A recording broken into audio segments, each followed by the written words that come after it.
Our job is to find the reasons why users would come to the site. You must understand, if they clicked on an ad or if they consumed your content multiple times, there is some interest. It is the problem is, or in fact, maybe even an opportunity, is that they're not ready to buy it.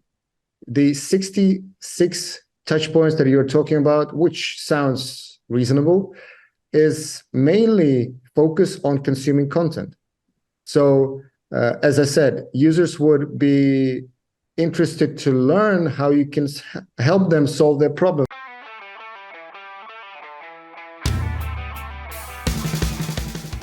Welcome to the B2B Digital Marketer Podcast, a podcast helping you to end your struggle with digital marketing, helping you to pave a new and better path to target and capture your ideal customer. Each week, we teach you how insiders and experts debunk the dreary and become engines of innovation. Now, here's your host, Jim Rembach.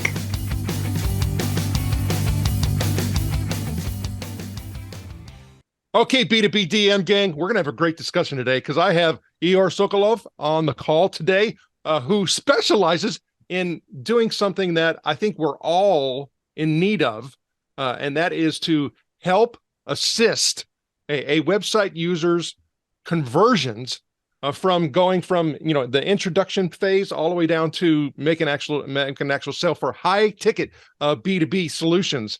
Ihor, welcome. Hi, Jim. Thank you very much for this opportunity. Thanks you. And so we actually started our discussion because we were talking about, the responsibilities of a lot of organizations that have now tried to put in revenue type of operations. So we talk about chief revenue officers or sales or marketing organizations that are now starting to focus in on the entire buyer journey and really go beyond just the actual sales discussions and interactions that happen. There was a study that just came out that said for a buyer's journey, it took like 66 touches in order for a high ticket to convert. And they also said that at all points or never did they want to talk to a salesperson. So it's like, okay, so how do we actually address, the issues that currently exist today in regards to the multiple touches that are required, the larger buying teams that exist, and people doing their own research all throughout the organization, and also how we look at organizations that are in market. And so you and I have had discussions about all of this, but if you could, before we get started in all that, tell everybody a little bit about your background and experience in this area. Sure. Well, I've been doing conversion rate optimization and user experience optimization for almost a decade now. I started on my own as a freelancer, and the team was growing. Now we're almost 40 people. Agency based in Ukraine, Kiev, and our major focus is lead gen, B2B, e-com, and SaaS. Well, low touch and high touch SaaS, but e-com, the high check B2B is where we specialize. This is our strongest competence. Well, and so like I was talking about that whole buyer journey, and if we just look at the data at face value, we would say, oh, well, we don't need salespeople. Our websites can convert everything. And that's not true either, is it? Well, it depends on how you want to look at this. There are companies and there are websites, there are models that allow you to be focused solely on your product. So it's a product-led growth, whereas there are some other companies that are purely sales-led. Now, in my experience, the biggest leverage is of combination of product-led and sales-led, where you combine them, where you segment users based on their intent, based on their buying power and their ability to make decisions, and you offer them either a low-touch entry with a product-led model, whereby users experience the product on their own, and once they're ready to speak to sales, you offer them this conversion. Or the other side is when you see that the users already experienced, they already know what they want, they pretty much understand what your product does partly because they had experience with other products like yours, or they're looking for alternative that they currently have, or they already have been subjected to your sales process. Therefore, the combination of the two is what makes a great organization now. Okay, so now when you start talking about being able to execute that, you heavily talk about user experience. You heavily talk about research that needs to be conducted in order for you to be able to do this effectively. Can you please elaborate a little bit on what that means? Of course. Well, if you ask me, what is the biggest, strongest competence and the biggest upside from working with an IT consulting like us, is the knowledge about the users that we managed to accumulate over the time with the different types of research that we do. Now, one of the main aspects of this research is learning about the goals that users come to address. So one of the most common mistake that I see for most B2B sales or B2B companies or websites is that they focus on products. So they talk about the product, the features, the different characteristics of the products. They forget about the goals. You must understand, and this is, I hope, pretty evident for everyone listening, is that the majority of users who come to the website, they are problem aware. So they know about the problem that they came to address. They are not necessarily solution aware, and most of them would be far from product aware. So what you have to understand is that users don't come to buy a product, they come to solve their problem or to achieve a particular goal. It's like there's an idea or a story that people say, you know about this, people don't buy nails, they buy holes in the walls that these nails do. So it's not about the actual product, it's about the goal or the action that could be taken with that product in order to achieve that goal. So product research is a number one, user research. User experience research is a number one aspect of focus of a marketing team that is working on conversions on the website. This is the main competence, and we saw that the most successful companies in B2B are the ones who excel in this. Now, so this is what I feel is incredibly important for all users, for all your listeners to know. Now, the other aspect is how do you conduct the product, the user experience research. What do you need to know and what do you need to find out is why do these users come to your website? What do they come here to solve, or what kind of information they are looking to find? Two is how do they compare your product? What are the products they compare you with? And three is what are the characteristics? What are the factors that determine whether they will buy or not? So, as I said, it could be multiple. Now, if you look at a product, let's take, for example, one of our clients is payroll automation company. Is a huge company based in Israel that is selling payroll automation software. If you think about this, payroll automation is a tool to solve a problem. Now, we found that there are a whole lot of different problems users come to solve. As an example, cost reduction, swiftness, the speed of the payroll that they manage to process within days as opposed to within weeks. The mistakes that are done in the payroll distribution. Therefore, once we identify those problems, we're able to address them with user experience on this website. Now, the question is, how we do this? And there are a number of methodologies that we created internally. Specifically, I can talk in details about them if you like, but I'll just mention them briefly. So conversion through engagement is one. Where we know that users who engage interactively and visually engage with our content or with our tools, mechanisms, toolboxes, they have higher propensity to convert. The other one is conversion through education, whereby we allow users to learn about the product effectively while they're on their website in order to increase their propensity to convert. The one of the most powerful one that I can give you is called give value before you ask to convert. So users would much more likely convert if they would feel value from your product, at least to some aspect of your product, or to a particular, on a particular dimension.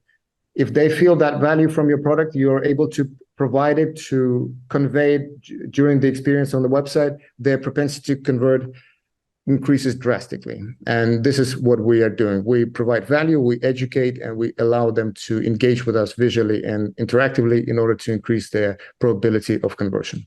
Well, as you're talking, I also start thinking about the whole, historical nature when you start talking about users and visitors to your website, and also knowing that when you look at some high ticket B2B sales, you're going to have 50 plus touches with an organization, before you even have the chance of any type of conversion.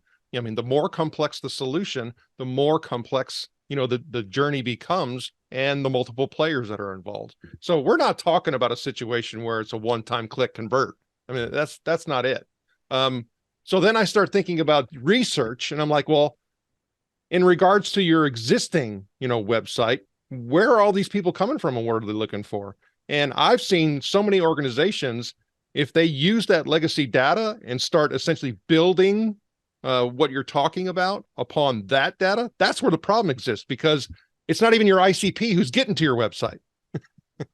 Absolutely. Getting your ideal customer profile. And a lot of times that has to be totally reworked. We start now getting, the right people to our website by a multitude of different means, and then we can start building. So how many times have you seen yourself needing to go back with organizations and fix that originating problem before you can go forward? Well, we work with large companies that are making millions in revenue every month, meaning that they are quite good in creating their ICP and working towards satisfying their needs and goals. Therefore, our job is to find the reasons why users would come to the site. You must understand, if they clicked on an ad or if they consumed your content multiple times, there is some interest. It is the problem is, or in fact, maybe even an opportunity, is that they're not ready to buy it. The 66 touch points that you're talking about, which sounds reasonable, is mainly focused on consuming content. So, as I said, users would be interested to learn how you can help them solve their problem. They're not necessarily ready to buy yet. And remember, in a high ticket environment, there are multiple people who are making decisions. So there are people who will be researching. There are people who will be presenting a number of vendors or number of companies that offer that service or that product. Then there will be another round of research. Then there will be a round where they would decide on where we shortlist the offering, and then there will be a decision made. So there are different types of people involved. All of these different types of people are different stages in conversion flow or a buying cycle. Therefore, we have to provide them with necessary content at the time where they are. In my view, you have to be very careful with offloading a lot of content on a particular person. You have to be able to segment this person to identify the needs, the goals, and the stage in the conversion flow or the stage in a buying funnel, and provide them with content. If we talk about 66 touch points, 61 or 62 of them would be content. The rest would be some kind of interaction with the website, conversion flow, and perhaps live chat or the sales reps. Okay. As you're sitting there talking, and I start getting a little bit of apprehensive in regards to how all of this maps out, and then building it. I'm like, crud. By the time all this gets built out, we now have buyers looking for a very different problem to solve. So how do we stay up on all of that? Well, I'll just give you an example, very simple one. It's not from B2B, it's from an e-com, but it's a relevant one that could be used in B2B. We have a client who is selling the DNA sequencing, one of the top clients in, top companies in US. What we found is DNA sequencing has very different and very diverse types of problems or goals that users are looking to achieve. For example, some would be looking to determine their predisposition to different illnesses or mutations. Some users would be looking to to learn about their ancestry tree and find new relatives. So, and I know one of the cases that we'll be looking at, there are some people who did the test and they went they contacted their relatives in a different country. They spoke to them. They found that they have common ancestry at some level, and which is a big thing for a wider. If you think about it, it's a great thing to have. You've created a connection with your product. A user would learn about where his relatives are in different countries, and in some cases they would contact and be in contact with them thereafter. Now, so one product has very different types of problems that they address. What we did is we allowed users to pick one of the problems that they come to solve. So they would come to a website and they will have questions asking, what are you trying to achieve with DNA sequencing? And we would have different types of user intents or user problems, like discover my ancestry tree, learn about mutations, determine appropriate diet based on my DNA. Users would click on that, and that would be directed to a dedicated conversion flow based on that user intent or that problem. So it's not that complicated as you may imagine. There are more complicated things you can do in terms of getting them into a specific sequence of email campaigns. However, one thing that you can do, and all of the listeners can do easily, is learn why users would come to the website or would come to look for a product that they're offering, and give them a conversion flow or give them a specific flow that would allow them to learn about that, how to solve that particular problem. Okay. So, I mean, as you're talking and looking at, for me, I always try to take the idea and try to figure out how to execute it. I mean, are you sitting here and saying that basically your website should be replaced with some type of survey process that funnels people into where they need to go on the front end? Or does that become a feature and an offer, like, hey, help me find an answer, help me? I mean, how do you actually execute something like that? Okay. What I'm saying is that you should be allowing users to go in the direction that they want easily. So one example, the classical form for get a demo is just a form with 7 fields: name, email, telephone number, and so on. And basically what you do with this is you break it down into digestible parts. You infuse more messages, some content to this form to reinforce value. That's a very limited playing field. Now, instead of that, one of the things that we also did for one of our clients is we changed this form completely. So the first thing that we would ask on that conversion form once the user would reach it is, what goals are you trying to achieve? And we would list, say, 5-7 most common goals. So by the time user would read through all of them, he would learn what kind of goals could be achieved with that particular product. Then the next step, he would click on one of the number of goals. He would go to the next step of this form. We'll ask what features or what product characteristics are most important for you. He would read through all of them again, and then we will give them the form. So by the time he reaches the form, he would learn about what goals could be achieved and what features, what are the product characteristics this solution has. This is what I'm talking about. I'm not talking about some very difficult, very complicated mechanics, which is also practical, but in a very basic form, allow users to learn about your product and by speaking to their goals.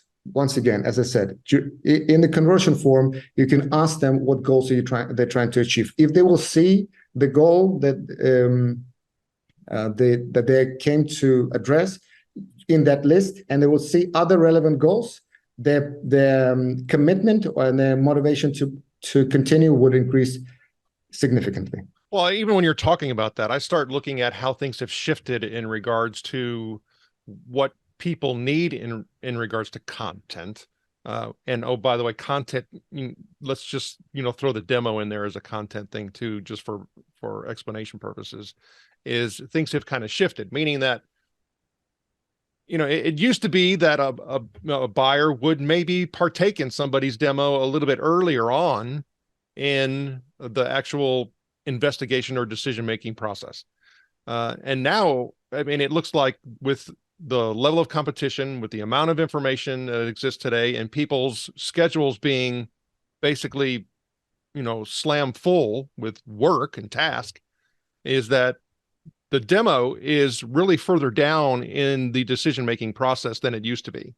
So maybe it used to be like, 5-10 years ago, at more of a top of funnel type of thing. Now it's moved down into the middle.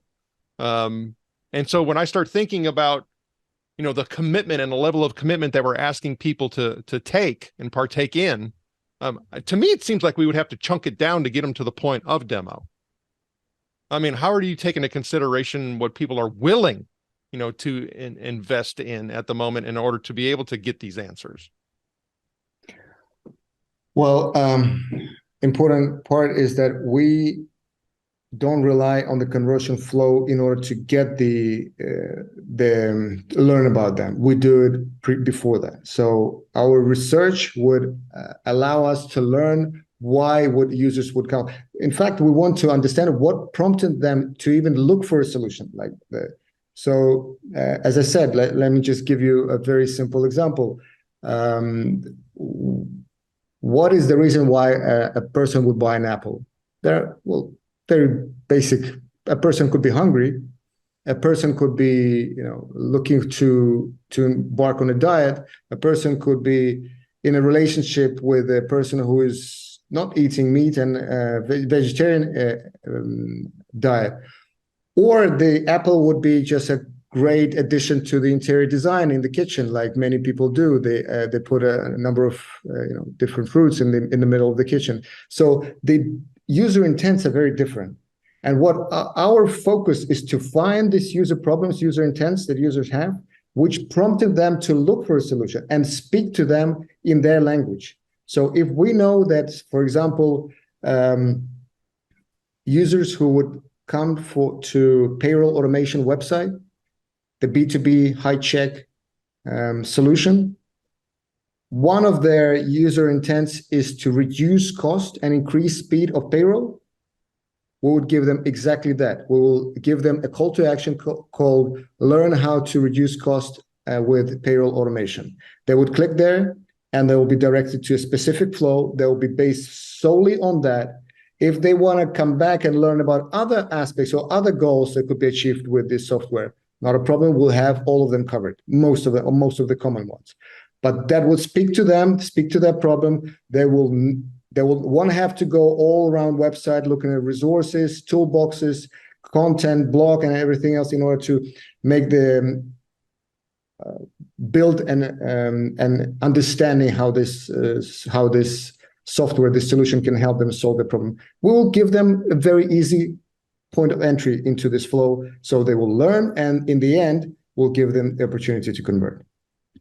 So how often does an organization have to stay up on, or you know, go back and analyze to see if any shifts need to be made? So my thinking is that I would be iterating on a continuous basis. I always have to be looking at these conversion metrics and where does the drop off happen? I mean, and so I would dare to say this is not a set it and forget it. Well, absolutely. It never is. It's you don't make a campaign in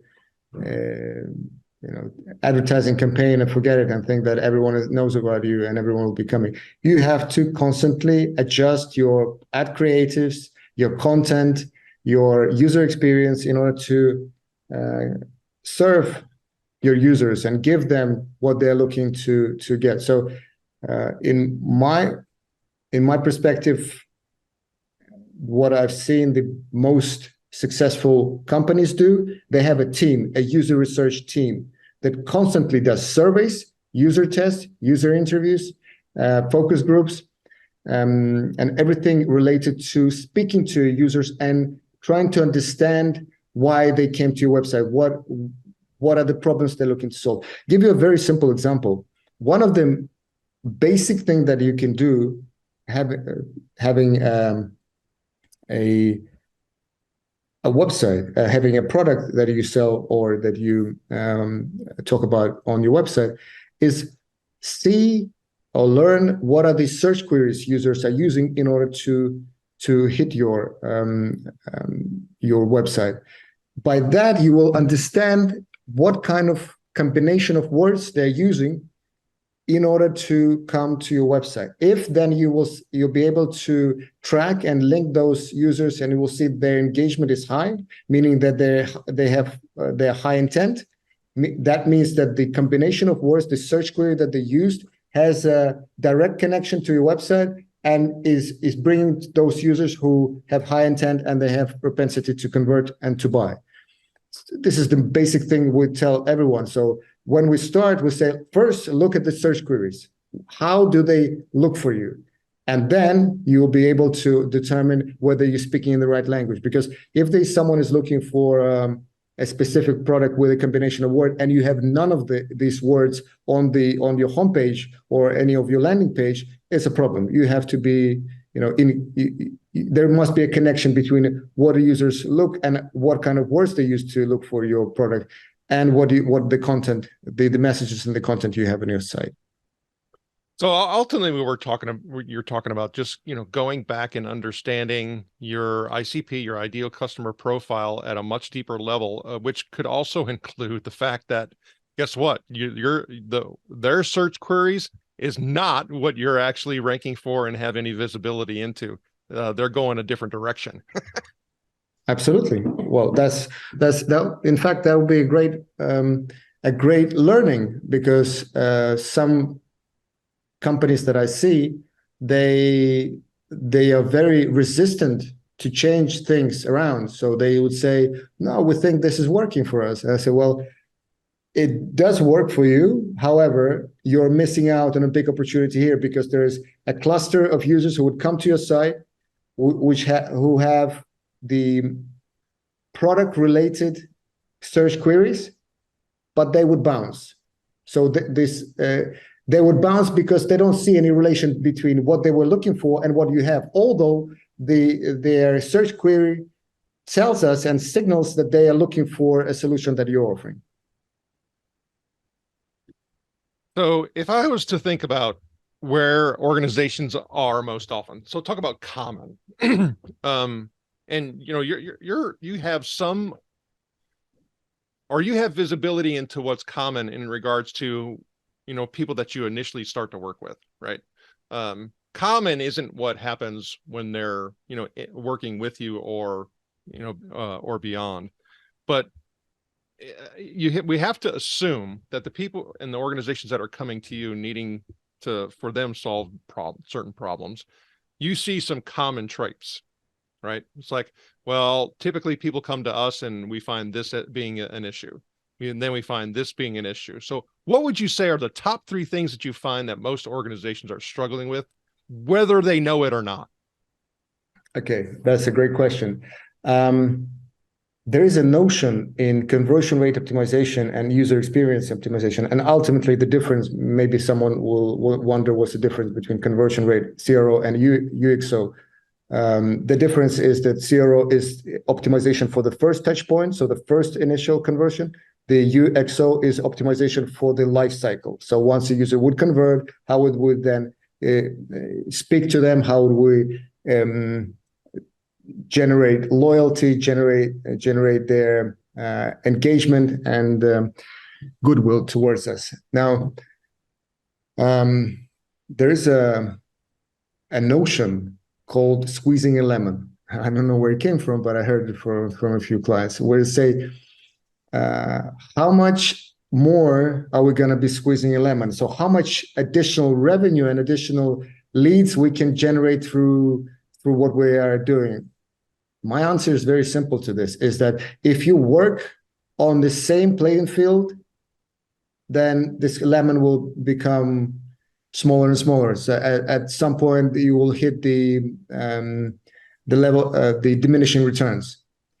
Whereas if you innovate, if you create what we call conversion flows, additional dedicated conversion flows, this is where the magic happens. This is where you can encompass and spread your user experience in a way to encompass significantly more users. I'll give you a very simple example. We're currently working with a client who used to have only one conversion flow, which is get a demo, the classical one.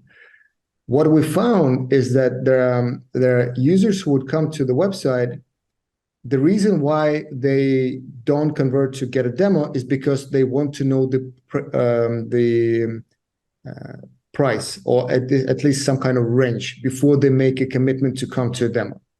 So what we did a very simple thing. We said, let's create a conversion, get a quote. So on the pricing page with plans and different conditions, we would give a conversion flow, get a quote, which is basically an additional dedicated conversion flow based on that specific need. Users need to know at least some kind of range of a price that they will be, because if it's just outside of their range, outside the budget, there's no point of going to demo. This simple decision gave us 15% more leads. And we're talking about big checks. So 15% additional leads, you can imagine how much additional revenue we generated with just this. And that was the first thing that we did with this client, is implemented this conversion flow. Well, hold on. I mean, I would dare to say the use case on that is very unique to that organization, because if you start, looking at, a buyer journey in a lot of organizations, you may have a buying team as many as, 10 people. I mean, it can get quite complex, but I think that goes back to the whole research you're talking about. So we have to be really careful to say, hey, if you just do this, you're going to, the get a quote thing, it's going to actually lift your conversions by 10, 15%. That's not it at all. Absolutely. Yeah. So I think what you're saying is that based on the research and everything else, that for this client, this turned out to be something that was successful. And the point is that we had to do the research in order to figure it out. Oh, I'm sorry. I thought I conveyed it clearly. Absolutely. The reason why we did this is because we found that in our research that users would be hesitant to sign up to a demo before they know some kind of indication of a price. There was no really indication of a price. So there will be plans described with basically with a description and a conversion flow of get a demo. So instead of get a demo, we said, let's give them get a quote. So they would come to the same call, pretty much will be talking about the same things, but they will be given the price in the beginning of this call. Yeah. And then you did explain that. And I'm just saying that people don't want to necessarily take what you're saying you put in and implement it as something that increased their conversion is something that would work for them. Because, even when you start talking about get a price or get a quote, you have different people that are involved within that buying team. It's, and you said it a moment ago as well, is that they have no freaking power. They can't buy squat. Right. So it's like, okay, what is get a quote going to do for somebody like that? And do we actually want to implement something like that?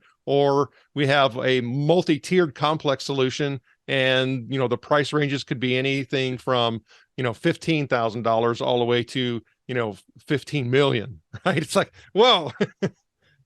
You have to look at all of that and all the different personas and who you're targeting. And again, it's the full circle thing about going back to the research and talking about the three things that people fail with. It seems like, of course, that would have to be number one. People just don't do their research correctly. Well, that's exactly it. We sometimes get very surprised by how little our clients know about their users and their clients. So they have a perspective, and this is what we call ICP. So they believe this is their ICP, and they believe that these are the users that they're serving. Well, in fact, sometimes we say, well, you're actually serving some other people who are outside of your ICP, and this is who they are. So you might want to expand your focus to make sure that you also serve those people, that segment of users, with content and with various tools that you implement on your site. Okay, so that's the first one.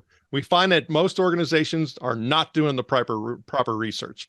Number one. And so what would be number two? Most organizations are not. They're not expanding their playing field. They are working on the playing field and thinking, this is it. We only have one conversion, or we only have two conversions. We only have one form. Basically, they do the things that have been done for the past 10 years. Whereas innovation tells us that you have to constantly move forward.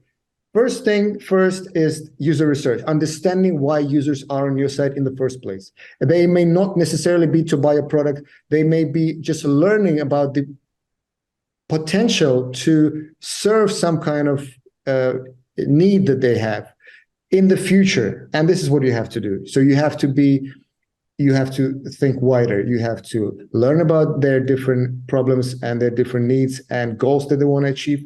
Provide content and provide conversion flows, dedicated conversion flows based on that specific needs, and innovate with your forms. As I said, when I presented the form to a client where we said, instead of simplifying the form, get a demo and break into three parts, I said, let's add more questions to that. Let's ask the users, what goals are you looking to achieve? What features are most important to you? And then give a form. The client looked at me as if I was not feeling very well. You see, as if I was doing, he was saying, are you sure this is what you want to do? This is just goes, that's his words. He said, this goes against all the principles of our work on optimizing the forms. Instead of making it simpler, you make it a lot more complicated. You add more questions, you add more stages. I said, well, let's try it. And I'll tell you, 17% uplift in conversion rate based on this form, because users would read, they would be educated, and by the time they reach the form, we have 95% completion rate of the form by the time they reach it. Okay, so what you're telling me and what I interpret in here is that really what we're doing is we're doing brain optimization for the people who we need to be focusing in on, and those are the people who are we're trying to actually sell to and get as customers. That's really what it's about. It's about brain optimization. It's not efficiency in regards to flow. That's not what we're talking about. We're talking about as far as how people chunk down and think about being able to address this particular problem and getting the different elements and aspects of the problem as they see it, as best as you possibly can, to get them into the right area. And that's what, therefore, is building really a perceived trust. Hey, I think they know me and understand me, because these are the things that, yes, I am struggling with that. Well, see, this is called, we have a name for this. We call this conversion through education. So we would get users to learn, not by throwing at them 5 different types of content, like a video, a podcast, or 3 articles, and expect them to read that. While they're on the form, we give them very concisely the opportunity to learn in a condensed form, the exact things that they need to know, the goals that they can achieve, and the features that or the product characteristics that we have. And what we learn from this, from studying the users on this form, by the way, we innovate, we A/B test, and then we still learn about how users progress and how they find this form useful. So what we found is that users who would come to the forum, get a demo, and they will be subjected to a question, what goals you're trying to achieve. They will say there are some goals that are found that are relevant to me, but I haven't thought about them before. So it's very important that I learn this, because it increased my motivation to continue, because there are not only one problem that I can solve, there are multiple problems that I can solve that are relevant to me. So, therefore, what I'm hearing is that the number two problem that we see that the vast majority of organizations have is that they're actually not focusing in and have a mindset of converting with education or through education. Yes, well, this is the most one of the most useful tools that we found, is that, because remember, not only you educate them, you expand their breadth and their understanding of the product and the goals. You also generate goodwill, because you save time and you give the content that they really need and the information that they were looking for in a very condensed way, in a very condensed, concise form, in the right place at the right time. When they were thinking of making a decision to come to a demo, you give them exactly what they're looking for: goals and features. So, okay, I would dare to say that when I look at all of this, again, going back to what most organizations are missing, is this type of focus and diligence, and into staying engaged with the customer. Those are the lacking pieces, and so there's still a whole lot to learn here and unpack. And then, because also too, when we start talking about chief revenue officer and looking across that entire, buyer journey, now we start talking into how does sales and marketing fit within this? How do we, marketing operations, sales operations, all these different things that people are trying to, implement within their organization, to, really stand out. I mean, what we're talking about is the difference these days, the difference being really survival. If organizations are not getting this closer or this close, to their potential prospects, they're only going to be stuck with the customers that they've already obtained, however they obtained them. So they are having to focus in on the retention piece, because they're not doing an effective job of looking at the growth piece. If you want to grow, these are the things that we need to be implementing, and these are the issues. Is that fair? Almost. The only thing that I would add is that product differentiation is very difficult to achieve, because everyone is copying each other. So as soon as you get some kind of feature, some kind of additional benefit, you'll be copied by your competitors within a month. Yep. So the only thing that we are now competing on is brand, which is very expensive to build, and user experience. Now, user experience is based on user research. If you know what users are trying to achieve, goals they're trying to achieve, and problems they're trying to solve, you can speak to them in their language and provide them the unique user experience, customized and personalized user experience that would allow them to learn, be educated, and make a decision faster and generate goodwill to you. Because if they know that they came to your website, they found all the answers to their questions quickly, because you allowed them to go to a specific flow that would speak to or address their goal or their problem, there will be a lot of goodwill, and they will come back to more, and they will consume more content, and you will be one of the first people they will speak to once they're ready to make a decision. Yeah, so I think that's the great way to close this, is that it's the user experience that it causes you to stand out. Yes, but you asked me for three things. I can give you one more. Sure. The third thing that I think is important, and which is the common aspect of many clients, is that everyone is currently building their marketing on content. Now, there is a big trend. It's happening right now. We just saw it with a few clients, and I haven't seen it with many other companies, is that there is a transition from being a content-driven marketing company to a toolbox-driven, whereby you allow your users to complete some kind of tasks and some kind of calculations, some kind of analysis on your website. So instead of just throwing out hundreds of different blog posts and videos, allow your users to do the calculations, do the return on investment calculations, or the savings that could be achieved with this solution, or something that will generate that goodwill, that value. So not only you educate them and you give them the right information at the right time in a concise form and fashion, you also allow them to derive value from your website by engaging with different toolboxes, different tools and instruments that you generate. And it's up to a company to decide what are those tools that are relevant to their business and they're important to their users. That's a great closing point. Ihar Sokolov, how does the B2B DM gang get in touch with you? Well, very easily. LinkedIn. Follow me, shoot me a message. I'm there. Ihar Sokolov, thank you for sharing your knowledge and wisdom, and we wish you the very best. Thank you very much for having me. Speak soon. Bye-bye.